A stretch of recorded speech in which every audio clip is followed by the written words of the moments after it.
Hello everyone, welcome back to my channel, the place where we talk all things records. So today I'm going to be showing you a Beatles lot I bought off eBay.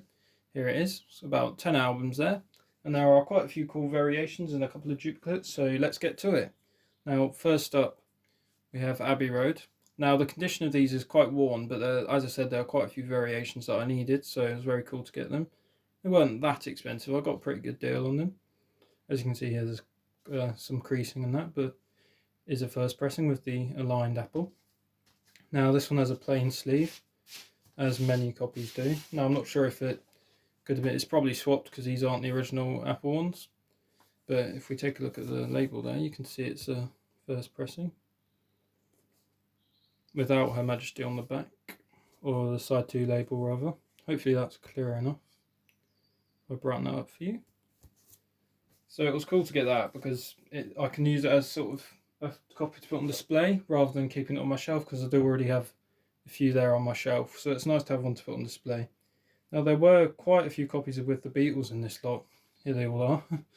I'm not sure why, but there just was. It was just a kind of random lot. So I'll go through these all in the same sort of space of time so that they're all in one spot. This is the first one. They all kind of have a bit tears on the cover end, but there are quite a few differences between each of the copies, so it'll be nice to sort of look at these. I'll have to be careful getting these out because, as I said, the covers are quite fragile. So most of them have original inners as well, but they're all on the black and yellow Parlophone label. If I show you these. So this first one is 6N, which I didn't have. These 6Ns are not too easy to find, I'd say. Hopefully that focuses in. That's side 2. Hopefully you can see that there. I think it's 5N, yeah, 5N. So it's really cool to get those matrix numbers because I don't have any of those. Most of mine are 7N, which is the most common with the Beatles matrix you'll get.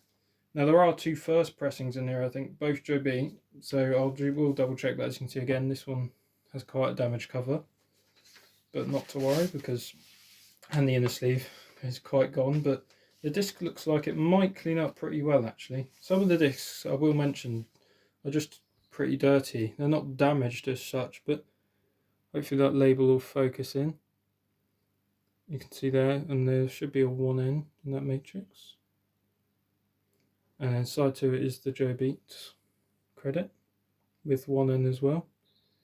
So it was really cool to get a first sort of pressing, even though I do have a few, because this one looks to be in much better condition. It's just quite dirty, so luckily I have a sort of spin clean type machine, and I can give that a nice wash later and give it a glisten, because I do like the 1N cut. It's nice and like loud, as they do say, because that was what was replaced. But here's a slightly much better sort of cover, the darker one as well over John, which is an indicator of the earlier covers. Is the back. Now they all have the Gotta misprint, so they are the earliest covers, but that kind of they bleed into different sort of pressings of covers and that sort of thing. So nothing too much to worry about.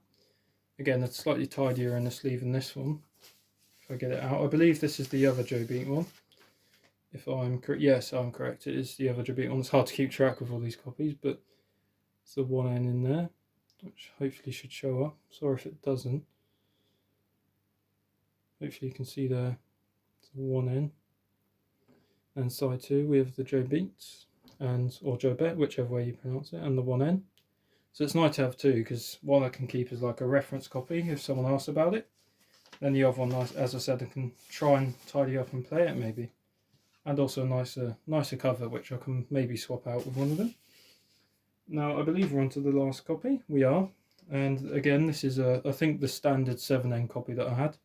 Still a sort of darker cover than usual. Fairly clean back. Hopefully you're seeing these okay, by the way.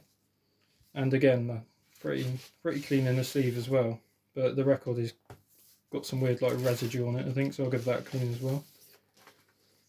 This is a 7N second press standard one, which most people will probably have if you bought them on their copy. As you can see there, it says 7N, and the Dominion Belinda 7N down there. As you can see, there's some like dirt and residue, but a fairly tidy cover and in the sleeve, so I'll see how the record sort of cleans up and hopefully it's good to go.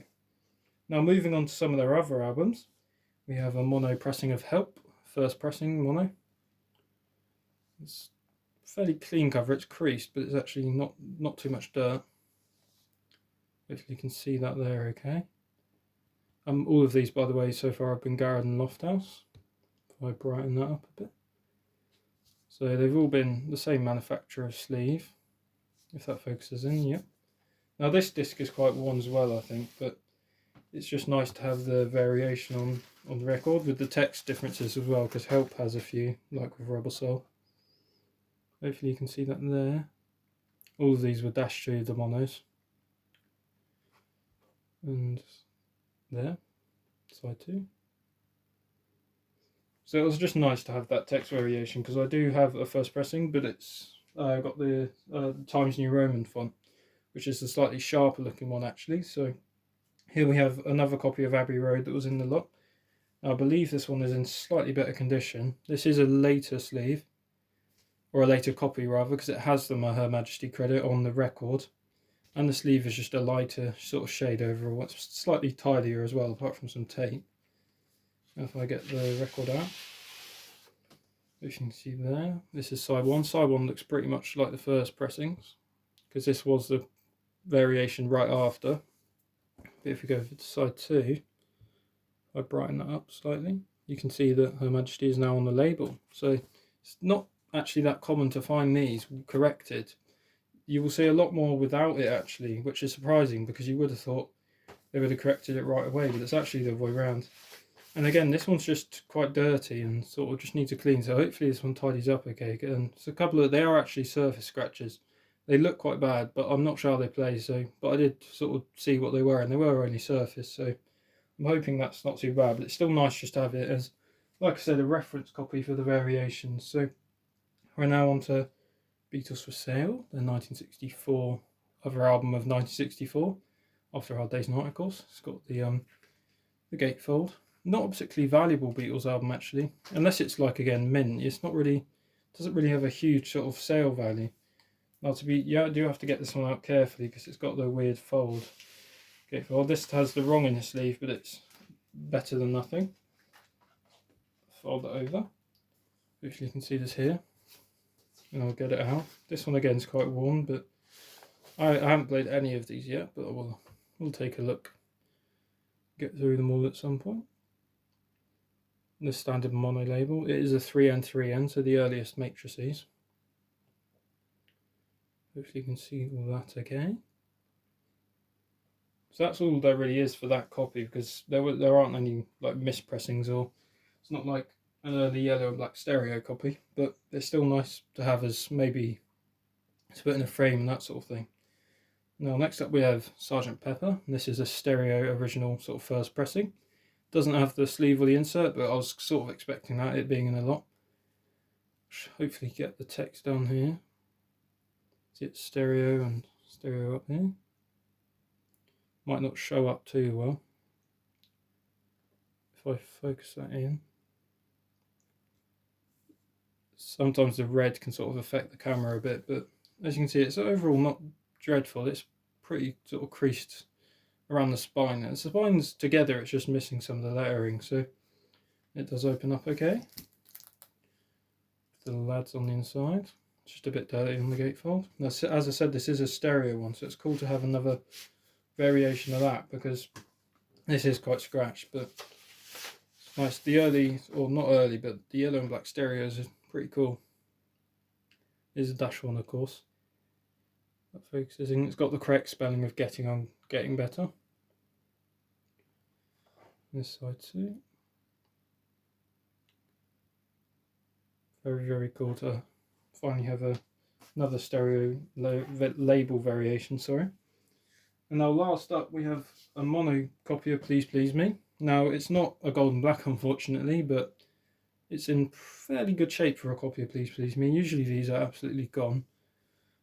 As you can see here, like the back's got some tape and that sort of thing. But it is the sort of fairly scarce actually yellow and black label that was in between them leaving the small 33 and a third on to then having the recording first published. And I do have only one other of this variation, and they're not all that common actually. So hopefully you can see there that in that area they don't have any text, like no recording first published or anything like that. It's quite a short-lived label actually, because it was in between that production, so it's really cool to get one of these, or another one of these rather, to put in the collection. That is the 1N matrices again, and it is mono, of course, very common in mono because that was the very early 60s. It's quite battered, this one, but this album always is.